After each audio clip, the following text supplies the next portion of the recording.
नमस्कार, आप देख रहे हैं चौथा खंबा। मैं हूं अविनाश और आइए आज हम एक ऐसे गंभीर विषय पर बात करें जो है तो बहुत गंभीर, लेकिन चर्चा इस पर बहुत कम होती है। मामला भिक्षावृत्ति का है, जो बेबस और माजूर लोगों के लिए पेट भरने का जरिया कम और उनकी प्रवृत्ति ज्यादा बन गई है।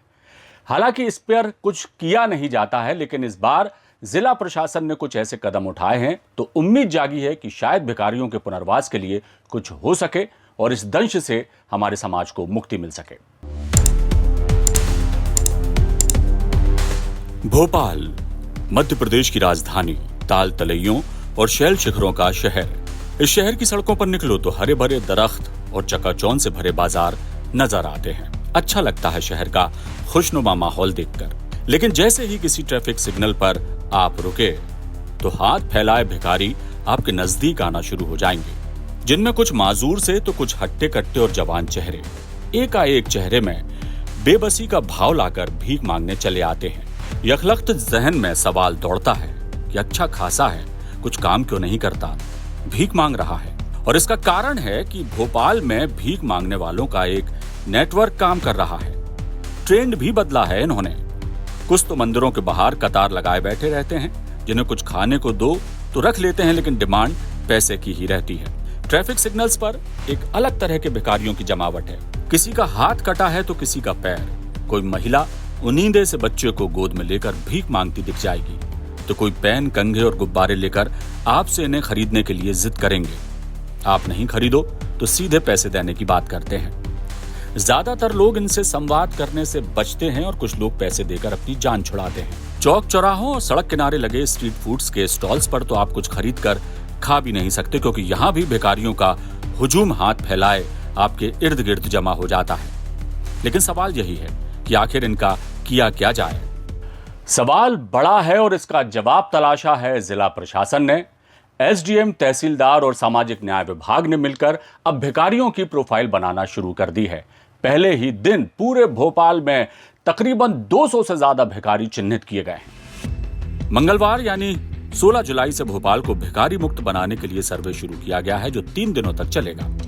पहले दिन अकेले गोविंदपुरा इलाके में 130 भिखारी चिन्हित किए गए, जिससे अंदाजा लगाया जा सकता है कि पूरे भोपाल में इनकी तादाद कितनी होगी।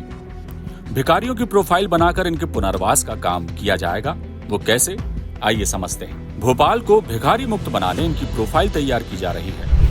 भीख मांगने वाले पुरुष, महिलाओं और बच्चों की अलग अलग प्रोफाइल बनाई जाएगी। एसडीएम, तहसीलदार और सामाजिक न्याय विभाग इनका सर्वे कर रहा है। सर्वे के बाद भिखारियों को समाज की मुख्य धारा से जोड़ने के प्रयास शुरू किए जाएंगे। मुख्य धारा में जोड़ने इनका सर्वेक्षण और पहचान की जाएगी। मोबिलाइजेशन, पुनर्वास और आजीविका के उपाय किए जाएंगे। बच्चों का स्कूल में दाखिला कराया जाएगा। ये तो रही मोटी मोटी बात कि किस तरह सर्वे होगा, कैसे इनका पुनर्वास किया जाएगा। भिखारी भीख मांगना छोड़ कुछ काम धंधा करें, अपने बच्चों को विरासत में भीख का कटोरा ना थमाएं। इस पूरी कवायद के पीछे यही उद्देश्य है। लेकिन क्या नए भिखारी नहीं पनपेंगे? क्या इन प्रयासों से भिखारियों से मुक्त हो जाएगा भोपाल?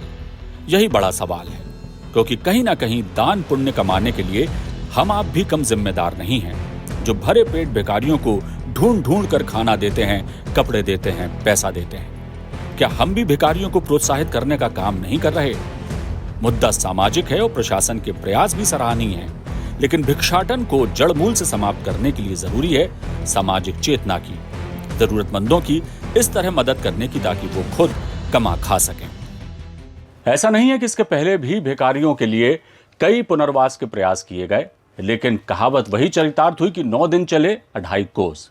सरकारी प्रयास ही काफी नहीं है, लोगों को भी आगे आना होगा ताकि भीख मांगने की मानसिकता को समाज से दूर किया जा सके।